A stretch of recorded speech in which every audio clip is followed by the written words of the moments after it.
Holy shit.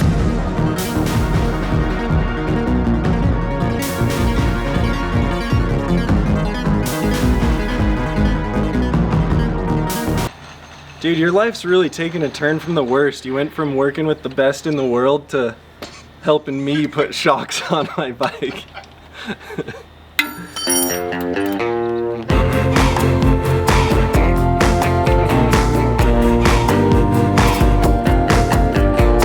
So if you didn't see it, last week, Jordi and I did a video about everything you need to know to upgrade the suspension on your bike and all the things you should know before you go into a bike shop to order it.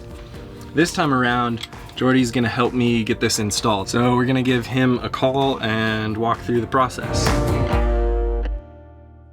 So I guess obviously I'll just start with taking off my old fork, yeah? Yeah, cool. We can start at the fork. Well, take the wheel off first. Okay. Brake off next, off the fork. Got the brake off. Okay, so one little trick now is to get like a big screwdriver or a T-handle Allen wrench or something and pull your stem off, and then as you're sliding the fork out, you slide this screwdriver in and it holds your headset cups and everything kind of still in the frame, and it'll hold the stem on as well. Sorry. So you just pull the top cap off, stick a screwdriver right here, and start wiggling the fork out. Okay. And then all your controls aren't just hanging on the cables. Gosh. This is hard. If you have one hand on the stem and one on the fork, how are you supposed to get the screwdriver in there? Well, so if you hold the screwdriver and not hold the stem, it doesn't really matter. Just get that fork kind of sliding out and the screwdriver kind of holding everything together. Oh. Look at you go. My screwdriver's not long enough. Oh. Ooh, precarious, but I'll give myself a C minus. it might come crashing down, but Yeah, it could. you'll pull that bearing off.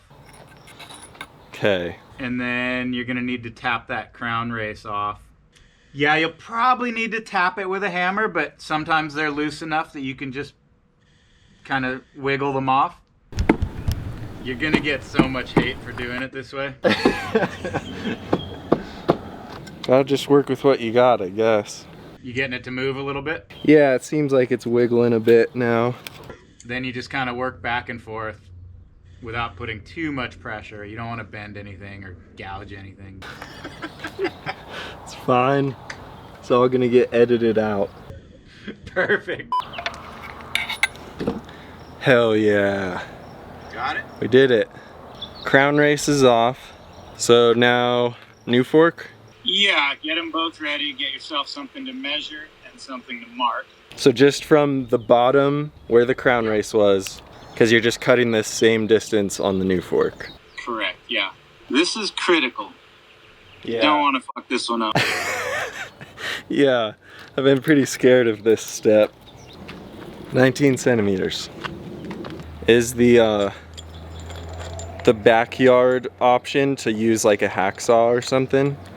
Plenty of people still cut with a hacksaw. You want to use a guide, which you can also buy. I think we're close. Yeah, you're cracking. Yes. Scariest step is over. So I've never used this before. So you thread the star nut all the way into that tool and then put that over the steer tube. Yep. And then just hammer it down. Nice hammer. Is that a joke? What's wrong with this hammer? Nothing for really not trying to get things hammered in.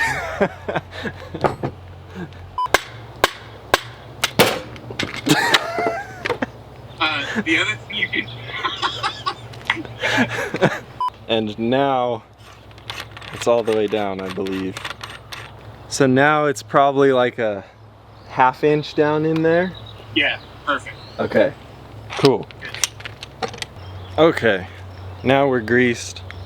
Cleaned the crown race and the bearing. Yep, make sure you put the bearing on the right way. Okay, so it should be all good. We got the crown race hammered on, seated up nicely. Dude, your life's really taken a turn from the worst. You went from working with the best in the world to helping me put shocks on my bike.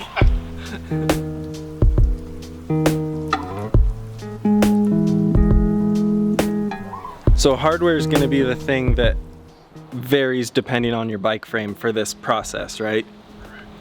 And do people get that hardware through Fox or through their bike manufacturer? Most of the time it's through Fox. Every once in a while there's a bike that makes their own little pin or plug or something. Awesome. Well then I'll get this bolted back in. Then what's next? I think we'll set sag. Sweet. Like with any air shock, well, most air shocks, all of ours, you inflate it a little bit and then compress it a little bit to transfer air from the positive spring to the negative spring. They're all fed by the same Schrader valve. And if you do it little by little, it's really easy to do. When you do it, Jake, if you like brace your stomach on the seat or let air out, either way, and then grab the swing arm and just push it down, and you'll feel it transfer. You'll feel it all of a sudden get easier. Oh yeah, now it did it. There you go. So now that I transferred the air, do you do the same thing in the fork? That's exactly what you do. The fork one, you push down like 3 or 4 millimeters usually, maybe 5 mil, and you'll feel it. A lot of times you can just hear it as well. And all you want to do is hit that little spot. You don't want to move back and forth or go past it or in front of it. And give those 2 little bleed valves a push without putting weight on the bars. Then you're all set to double check sag. So we transferred air in the shock and the fork, hit the bleed ports. Now we're checking sag. Try to get your weight kind of where you would ride. I usually put a shoulder on whatever I can use to support myself. And if you're doing this by yourself, it's probably easiest to do one thing at a time. I'd say it's right about at 20%. Okay, shock you want to aim for about 30. 30. And that's, what shock are you running? 230 by 60? So if you want 30% of 60, you're looking for 18 millimeters. Sweet. Perfect. Cool. And for the fork, you're running a 160 or 170? 170. So you want, say, 20%. That'll be 34 millimeters up front. Perfect. So I think we're solid on sag. So the next thing will be setting rebound. I pretty much know where it'll be, but what you want to do is start from the middle, and then we just kind of work those things in or out until you get a nice quick feel in the beginning. And when you give a good solid push, it doesn't bounce the tire back off the ground. How many clicks is that? Or There's 8 on the high speed, which is the big one, and there's 16 on the low speed, which is not the big one. okay, so I got both high speed and low speed set to the middle. Okay. Seems like it's hopping up a little bit. Let's close that low speed one down a couple of clicks. Definitely seems better. So if that feels kind of close, Yeah, it does seem close. the next step will be riding it a little bit and doing the normal bracketing, which is do a little lap, close a click, is it better or worse? Do another lap, open a click, is it better or worse? And you kind of just narrow yourself down that way. For the compression, I think people go a lot of different ways, and I have different ways of doing it, but with the new fork, I would open the high-speed compression and set the low-speed compression in the middle. Cool. And that's a good baseline starting point? That'll get you somewhere to start, and you know where your settings are, so now you can work back and forth from that. Okay. With your weight and your pressure, you'll probably be a little more open than that. Okay. But that's something to figure out as you ride it. There's no shortcut to doing this. So in that case, the fork should be all good to start. For the shock, the process is exactly the same. You set sag, you set things to the middle on the rebounds and kind of give it a bounce. So those are set the same. Does that mean this baby's ready to ride? It is definitely ready to ride. Now the next step, again, this is going to kind of cycle around a few times. You got your sag set, and you can play with rebounds, but you're also going to be checking for using travel. Like in big events, you want to come pretty close to full travel.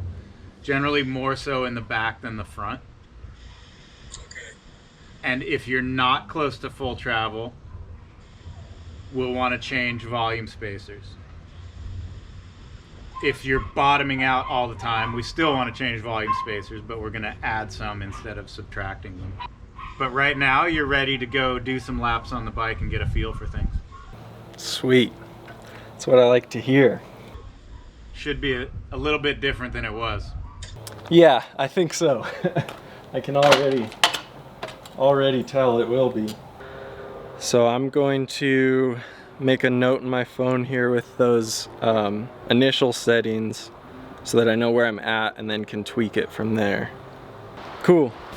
Well, thank you for taking the time to help me set up my bike and get this stuff rolling. You are welcome. Now hopefully you got some time to go ride it.